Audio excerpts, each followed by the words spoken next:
students, today we are starting new topic of OC, that is Frederick Winslow Taylor's scientific management theory. You have studied about Henry Fayol's principles, okay, 14 principles. Now this is also from the chapter number 1. Let us see what this F.W. Taylor has taught us about the management.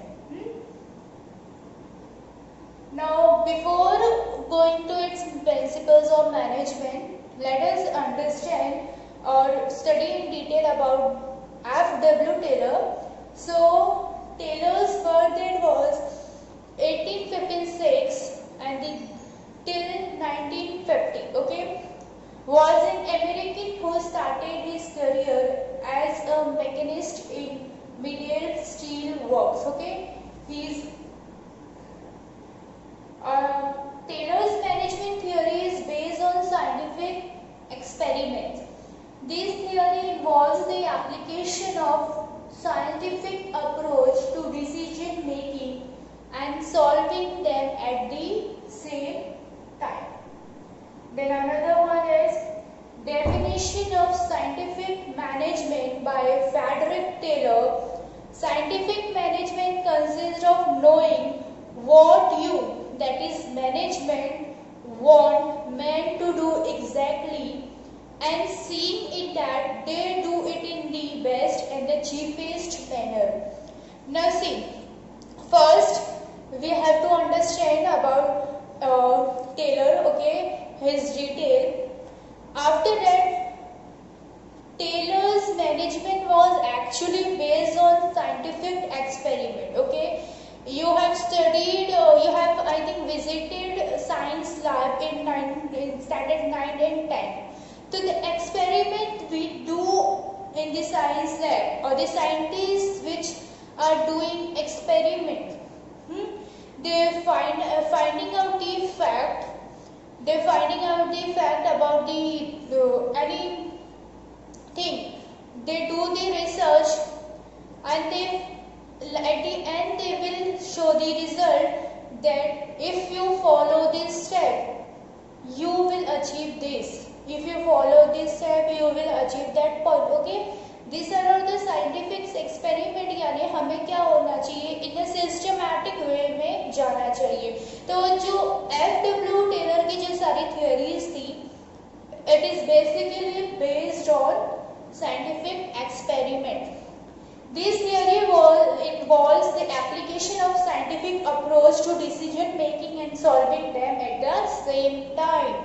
Okay, theories which included approach to decision making, यानी decide करना, as well as solving them at the same time. It is not that कि उसने खाली एक decision निकाल दिया, introduce कर दिया. See, कोई भी चीज के दो इफेक्ट होते हैं, positive as well as negative. Side effect होते हैं, किसी की कुछ प्रॉब्लम फेस करनी पड़ती है. तो at the same time after introducing any decision and any situation, he also give the solution to it. ठीक है, जैसे साइंस में कैसा होता है, हम पूरा सिस्टमैटिक वे जब हम फॉलो करते हैं, जो चीज बोला गया है वो हम फॉलो करते हैं, तो एट द एंड हमें रिजल्ट वही मिलता है जो हमने फॉलो किया. अगर हम बीच में कोई स्टेप स्किप कर देते हैं या हम कुछ चीज नहीं करते हैं या एडिशन कर देते हैं, we didn't get the exact the result which we want. Okay, so similarly इसकी जो टेलर्स मैनेजमेंट थियोरी है वो basically was based on the science experiment. उसी को फॉलो किया है, as well as he also giving the solution to the problem. अगर हम डेफिनेशन देखते हैं उसका, तो definition says this scientific management consist of knowing what you, that is management, what man to do exactly and seeing it that they do it in the best and the cheapest manner. मतलब ये बोल रहा है कि जो management है, जो भी ऑफिस है, कोई भी फर्म है, पर्टिकुलर फर्म है, so the management should know कि what he want to do, what he wants from employees to do, that his employees ये करना चाहिए, उसके employees ये करना चाहिए. He should know how he make out the work from the employees. वो employees से किस तरीके से work ले सकता है, काम ले सकता है. ओके, किस तरीके से वो काम ले एकदम बेस्ट और चीपेस्ट मैनर में, इसका डेफिनेशन है. Then moving to next, first as a principle of scientific, इसके जो साइंटिफिक मैनेजमेंट, एक्चुअली FW के जो मैनेजमेंट उसने दिए हैं 6 मैनेजमेंट है, उसको प्रिंसिपल ऑफ साइंटिफिक मैनेजमेंट बोलते हैं, because his theory totally was based on this scientific experiment. Okay, so the first point is science, not rule of thumb. Okay, the next point is harmony, not discord. Then the mental revaluation. Another is cooperation, not individualism. Another point is division of responsibility. And the last one is development of employer and employees for greater efficiency and maximum prosperity. These are the point of FW Taylor's management of scientific management. Now we will see it in detail what does exactly they means. So the first point, see here you can relate it with the definition where we have studied that FW Taylor's management was basically related to scientific. Okay, as I told you earlier that science में क्या होता है, जब हम जो step बताया गया है उसी को फॉलो करेंगे तभी हमें एग्जैक्ट क्या मिलता है, result. The result which we want, it will get after following or doing the same procedure. ठीक है, अगर हम कोई केमिकल को जो नहीं मिलाना चाहिए वो मिला देंगे तो हमारा एक्सपेरिमेंट जो हमें चाहिए वो गलत हो जाएगा.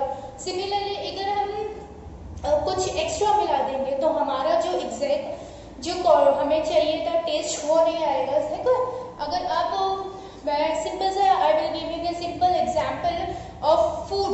ठीक है, व्हाइल कुकिंग, इन केस कभी कभी मदर से क्या होता है, हमारी मम्मी से, किसी लेडी से अगर नमक थोड़ा सा ज़्यादा हो गया जो हम रेगुलर बेसिस पे ले रहे हैं, so it will not taste good. ठीक है, इन अनदर सिचुएशन अगर हमने नमक ही नहीं डाला then also the taste will not good. Why? क्योंकि हमने नमक नहीं डाला, कभी हमारे नमक ज़्यादा हो गया. बट अदर थिंग हमने देखा है कि सारी चीज़ें एग्जैक्ट है, हमने सारे मसाले डाले हैं, but the only one step we had forgot. ठीक है, उसके बावजूद we did not get the same result. तो यही साइंटिफिक एक्सपेरिमेंट बोलता है कि जो स्टेप है आपको वही फॉलो करना है. सिमिलरली इफ अगर आप मैथ्स पढ़े हैं 10th तक, है ना, तो 10th में भी आपने अगर स्टेप फॉलो किए हैं तो you will get correct answer. If you skip some of this step you will not getting the correct answer. Understood though? So his first point says that science not rule of thumb, यानी ये हमारे जो है मर्जी से नहीं चलेगा. जो हमें सिस्टम बताया गया है, जो स्टेप बताया गया है, we have to follow it. Okay, so यहाँ पर हम अगर देखेंगे तो मैनेजमेंट के अंदर क्या होता है कि we have to follow the same procedure जो हम लोगों को मैनेजमेंट बताता है. मैनेजमेंट को वो फॉलो करना चाहिए, है ना, जो बताया गया है. FW टेलर ने बताया है, हेनरी फ्योल ने बताया है. If the management following the same procedure definitely they will succeed. ठीक है, वो सक्सेस पे पहुंचेंगे because they are following the steps. But if they are neglecting the step, वो अपनी मर्जी चलाएंगे बिजनेस के अंदर, तो they will never get success in it. Okay, देखो टारगेट होता है हमारा. If we want to achieve, if you all want to achieve 90% in 12th standard, ये आपका एम है, तो क्या आप ऐसे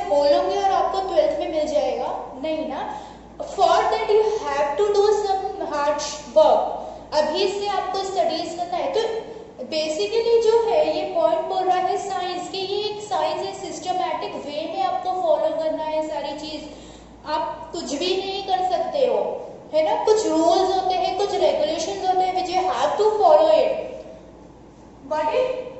Let us see what is written in your book. This principle is concerned with selecting the best way of performing a job after scientific analysis of that job and not by trial and errors method.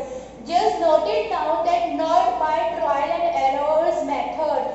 हमारे पास कोई गलती की गुंजाइश नहीं होती है। Company में अगर आपने काम करते हुए कोई मिस्टेक कर दी है तो आपके प्रोजेक्ट्स जा सकते हैं, आपको लाखों का नुकसान हो सकता है।